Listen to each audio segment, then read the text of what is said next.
Welcome to Mr. Giant Reacts Ting and Ting and Ting.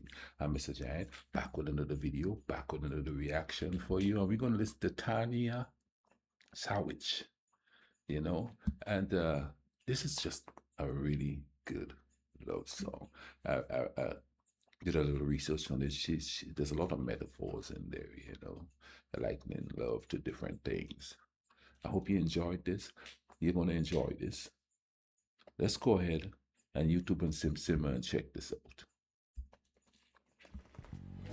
Let's check out some melodies here, all you.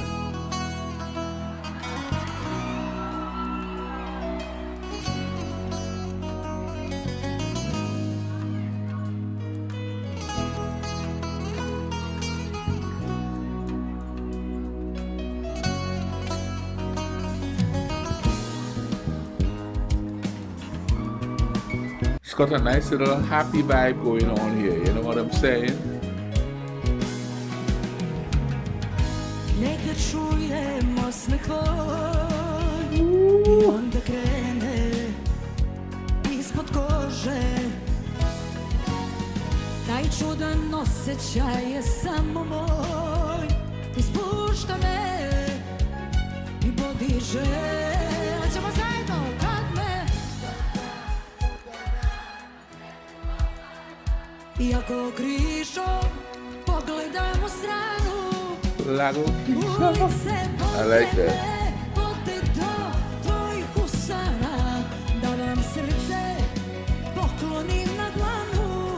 Ako želiš uzmi ga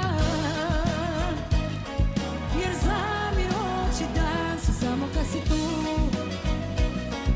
Taj nežni šapat svile na mom ramenu Milion sveća nebu pale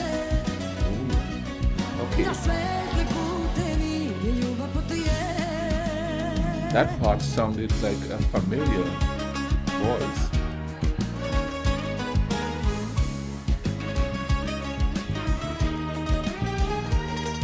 I love her voice, man. Kad me udara, na zemlju obara Iako križom pogledam u stranu Ulice vode do tvojih usana Da vam srce poklonim na dlanu Ako želiš uzmi ga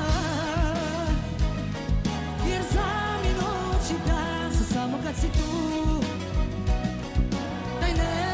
Šapat svile na mom ramenu Milion sveća nebu pale Na svetle putevi ljubav putuje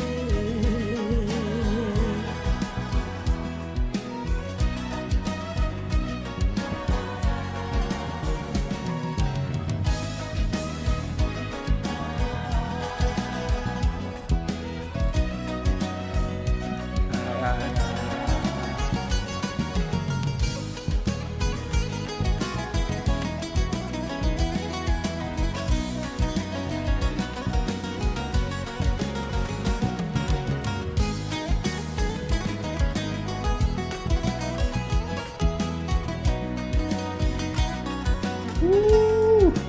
I like that solo there.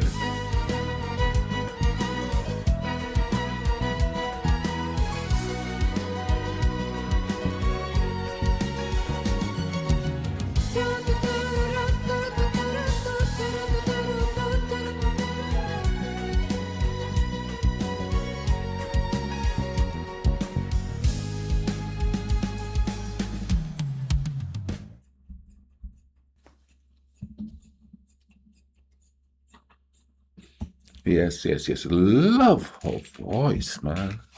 Love her voice. Beautiful voice.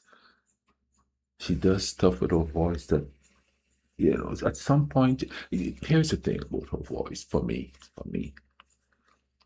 Certain octaves take you to one place, another octave take you to another place. The tones gives you different feelings and stuff like that. Love her voice. That was beautiful.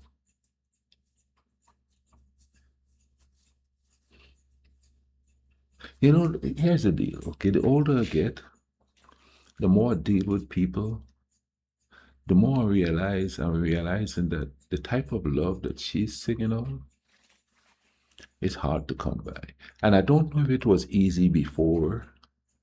I'm not gonna, say that because we always say, excuse me, we always say things that were easier, things were better back then.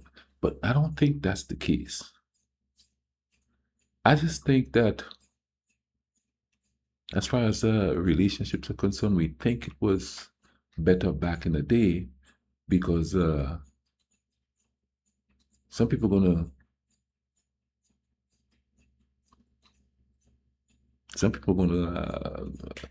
fight against that. I think it was easier back in the day because we had one group that was dominant completely and another group that was compliant. Yeah, yeah, and I'm a man, and I'm going to say that you had men that was dominant, women that was compliant. Like back in the, everybody want to go back to like the 40s and the 50s and the 60s and stuff, where the man goes out to work and this and that and the other. But one group, the women were totally dependent on the man. And everybody thought that was the perfect setup and it was love and all of that. And maybe some people were in love and they liked the way it was, or they accepted the way it was in some cases. But I know a lot of people are going to go against me with this. A lot of people, okay, here's the deal.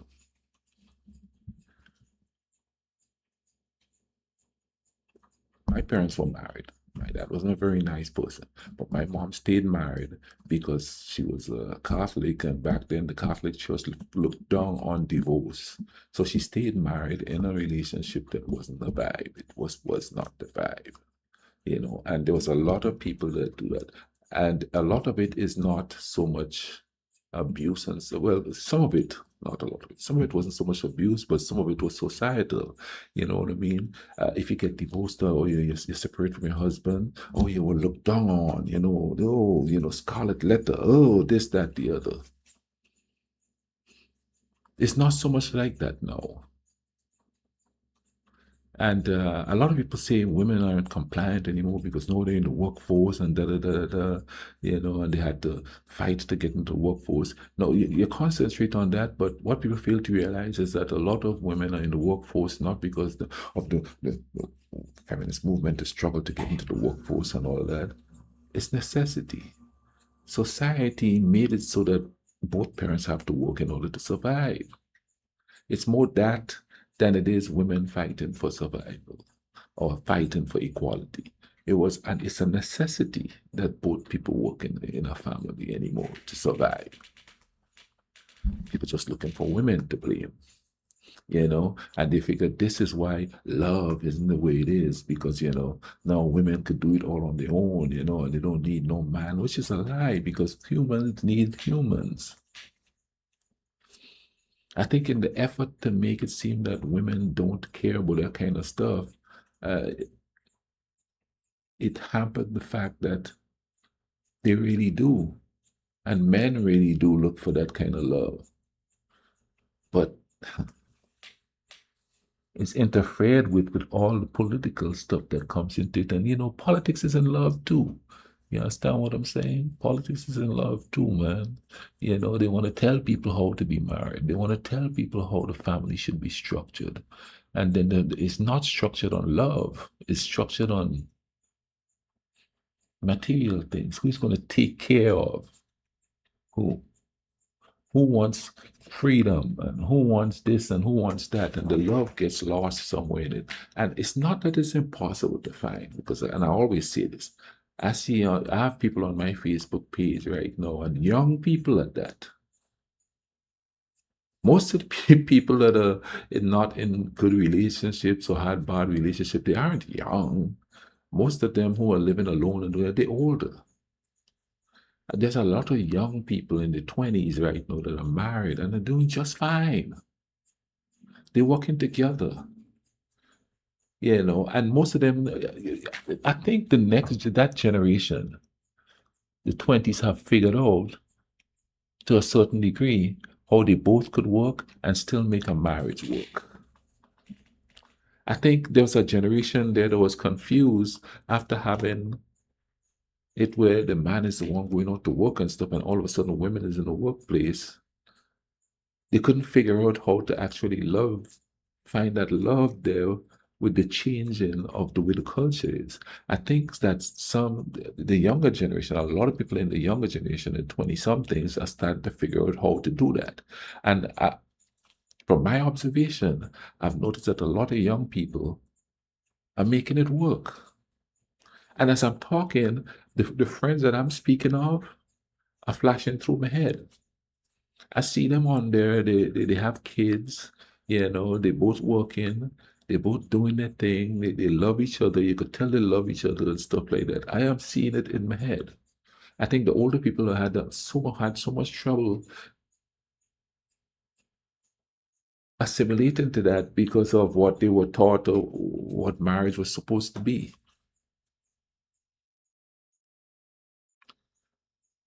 And there's a lot of young people who are wanting to go back to the old ways, thinking it work. It obviously, well, first of all, it's not going to work the way the culture is set up now. It's just not, because nobody's going to find a job where one parent is going to be able to work.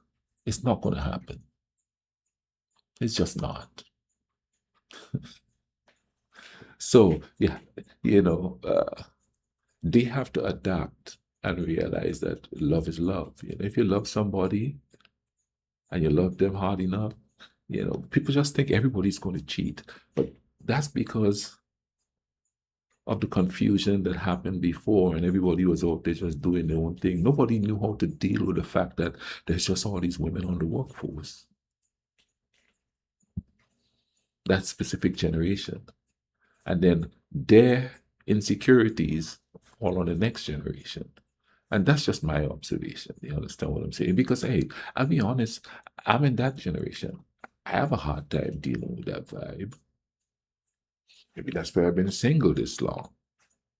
Who knows?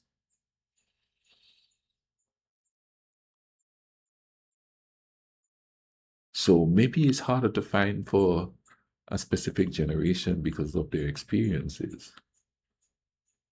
For the younger generation, it's easier to find because they're now used to the way the culture is set up. It took a couple of generations for people to figure out. And mind you, instead of the older generation helping the younger generation figure out how to do it, they try to hold on to the past, which affected the next generation. That's why it took like about 2 or 3 generations for it to work, because people keep trying to hold on to something that isn't going to work the way the world is set up now. And it did hamper, in my observation, the way love is done. Not the way it is, the way it's done, because love just is.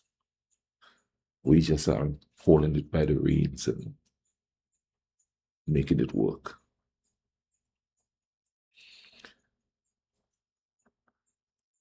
Most people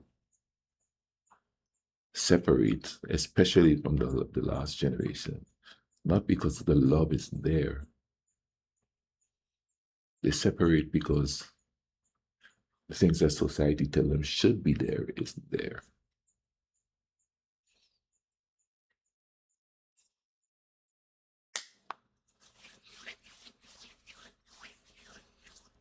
Like I always say, the noise affects the peace. Because you ever notice if you really love somebody, nothing else gets in the way. And check this out. If you see people in love with somebody, okay, like for instance, so somebody's in love with a bad boy, and they know that that's not right for them. The person isn't very nice to them, but nothing else, none of the noise around them is stopping them from loving that person. So why that can't be done with a good person? It can be done with a good person because, like I said, I see it with people. Most of the people I'm talking about, the younger people that are making it work, is two nice people. One is not a bad boy or the girl a bad bee, and it's two nice people getting together, doing their thing. And and I'm using the word nice loosely in a certain way, but two people that are like genuinely trying to be good people, I should say, and it's working. It's absolutely working. Because some of them have been together since high school. Some of them has been together for 8, 9 years, since they were like early 20s, and it's vibing up for them. So it's out there. For some, for a different generation, it's harder to find because of the preconceived notions of what a relationship should be. A relationship should be two people like this. All the noise doesn't matter. I hope you guys enjoyed this song as much as I did. You all drop a like on the video, comment down below. Let me know what you think. Tell me, Mr. Giant, you're crazy for thinking like that. Oh, Mr. Giant.